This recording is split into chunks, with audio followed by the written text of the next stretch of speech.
आप राजधर्म देख रहे हैं और आपके साथ मैं हूं डॉक्टर मीना शर्मा। पुलवामा आतंकी हमले के बाद पूरा देश गुस्से में है। पाकिस्तान के खिलाफ गुस्सा निकल रहा है। देश भर में धरना प्रदर्शन हो रहे हैं। ऐसे में कश्मीर से संविधान के अनुच्छेद 370 को हटाने की मांग फिर से जोर पकड़ने लगी है। ये वही अनुच्छेद 370 है जिससे कश्मीर और कश्मीरियों को विशेष अधिकार और रियायतें मिलती हैं। माना जा रहा है कि संविधान का यही अनुच्छेद कश्मीर का कड़वा सच भी है। 370 मुक्त कश्मीर अधिकांश भारतीयों का सपना है, लेकिन चुनाव पास आते हुए ये बहस गर्म होने लगी है। भले ही पुलवामा आतंकी हमले की आड़ ली जा रही हो, लेकिन राम मंदिर के बाद सत्ता की वैतरणी पार करने का भाजपा का ये बड़ा मुद्दा मानो हाथ में मिल गया है।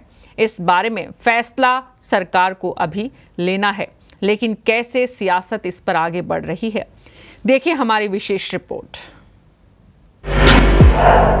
रोज नए मुद्दों से बदल रहे सियासी हालात। राम मंदिर के बाद अब अनुच्छेद 370 पर बात। बीजेपी नेताओं के बयानों के मायने क्या? क्या चुनाव से पहले हट पाएगा अनुच्छेद 370? क्या इस बार भी चुनावी शिगुफा साबित होगा 370 का मुद्दा?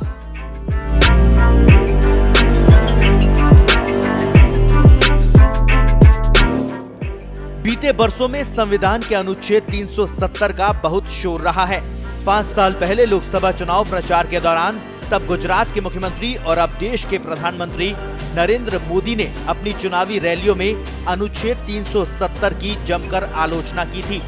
ऐसे में ये माना जा रहा था कि मोदी सत्ता में आए तो इस अनुच्छेद को हटाने के एजेंडे पर काम शुरू करेंगे, लेकिन इस अनुच्छेद की समर्थक पीडीपी के साथ कश्मीर में सरकार बनाकर भाजपा ने इन संभावनाओं पर विराम लगा दिया था।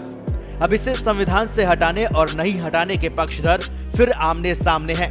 राजस्थान के राज्यपाल कल्याण सिंह ने 370 हटाने की बात कहकर इस मुद्दे को और हवा दे दी। वक्त आ गया कि धारा 370 समाप्त कर देनी चाहिए।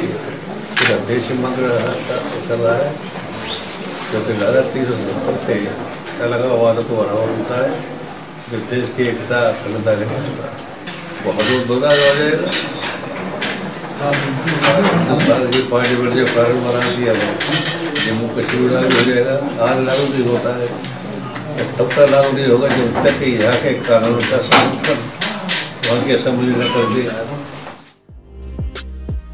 वैसे ये बहस तब ज्यादा बढ़ जाती है जब देश में चुनाव आते हैं। इसे हटाने या हटाने से रोकने में किसकी कितनी रुचि, नियत और नीति है, इस पर अभी धुंध छाई हुई है। जब जम्मू कश्मीर से अनुच्छेद 370 हटाने की मांग उठती है, तब कभी जम्मू कश्मीर की सियासत में राज करने वाली महबूबा मुफ्ती और उमर अब्दुल्ला इसके विरोध में आ जाते हैं। इस बार भी ऐसा ही हुआ।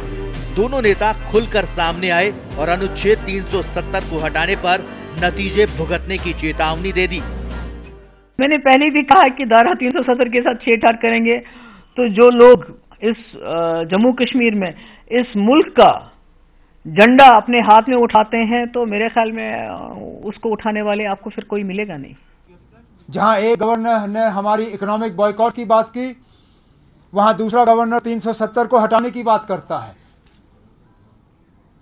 अब मैं समझ नहीं पाता हूं कि इन हालात में जबकि हमें मरहम लगाने की बात करनी चाहिए, जबकि हमें लोगों को और ज्यादा अपने करीब लाने की कोशिश करनी चाहिए, यहां पे ऐसा एक माहौल बनाया जा रहा है जिसमें कि आप मजबूर कर रहे हो उन लोगों को जिन्होंने कभी दो कौमी नजरिए से इस मसले के हल को नहीं देखा। आप मजबूर कर रहे हो उन लोगों को इस बात पे सोचने के लिए कि वाकई क्या वो फैसला सही था या गलत था। संविधान का अनुच्छेद 35A भी इन दिनों अनुच्छेद 370 से ज्यादा चर्चा में है। दरअसल अनुच्छेद 35A को चुनौती देने वाली याचिका पर सुप्रीम कोर्ट ने भाजपा नीति केंद्र सरकार से जवाब मांगा, तो केंद्र ने बजाय स्पष्ट रुख दर्शाने के इसे संवेदनशील, संवैधानिक, बड़ी बहस और बड़ी पीठ के योग्य मामला बता दिया था। वैसे इन दिनों ये दोनों अनुच्छेदों पर सियासत गरमाई हुई है। ऐसा क्यों, ये समझने से पहले ये जानना जरूरी है कि आखिरकार आर्टिकल 370 और 35A है क्या। सबसे पहले बात अनुच्छेद 370 की। जम्मू कश्मीर के नागरिकों के पास इसके तहत दोहरी नागरिकता होती है। यहाँ का झंडा अलग होता है। जम्मू कश्मीर में भारत के राष्ट्रध्वज या राष्ट्रीय प्रतीकों का अपमान अपराध नहीं है। यहाँ भारत की सर्वोच्च अदालत के आदेश मान्य नहीं होते। जम्मू कश्मीर की कोई महिला यदि भारत के किसी अन्य राज्य के व्यक्ति से शादी कर ले तो उस महिला की जम्मू कश्मीर की नागरिकता खत्म हो जाएगी। यदि कोई कश्मीरी महिला पाकिस्तान के किसी व्यक्ति से शादी करती है तो उसके पति को भी जम्मू कश्मीर की नागरिकता मिल जाती है। धारा 370 के तहत भारतीय नागरिक को विशेष अधिकार प्राप्त राज्यों के अलावा भारत में कहीं भी भूमि खरीदने का अधिकार है। और अब बात आर्टिकल 35A की। संविधान में जम्मू कश्मीर राज्य को इसके तहत विशेष दर्जा दिया। 1954 के राष्ट्रपति के आदेश से यह संविधान में जोड़ा गया। इसके तहत राज्य के स्थायी निवासियों की पहचान होती है। जम्मू कश्मीर में बाहरी लोग संपत्ति नहीं खरीद सकते। बाहरी लोग राज्य सरकार की नौकरी भी नहीं कर सकते। इसकी वजह से कश्मीर में विधानसभा का कार्यकाल 6 साल का होता है, जबकि अन्य राज्यों में 5 साल का होता है। इसकी वजह से जम्मू कश्मीर को लेकर कानून बनाने के अधिकार भारतीय संसद के पास बहुत सीमित है। संसद में पास कानून जम्मू कश्मीर में लागू नहीं होते, जैसे ना शिक्षा का अधिकार, ना सूचना का अधिकार, ना तो आरक्षण मिलता है, ना ही न्यूनतम वेतन का कानून लागू होता है। कई लोग आशंकित रहते हैं कि इसे खत्म करने से बवाल हो सकता है, क्योंकि राज्य में जितने लोग इस धारा के समर्थक हैं, उससे ज्यादा इसके विरोधी।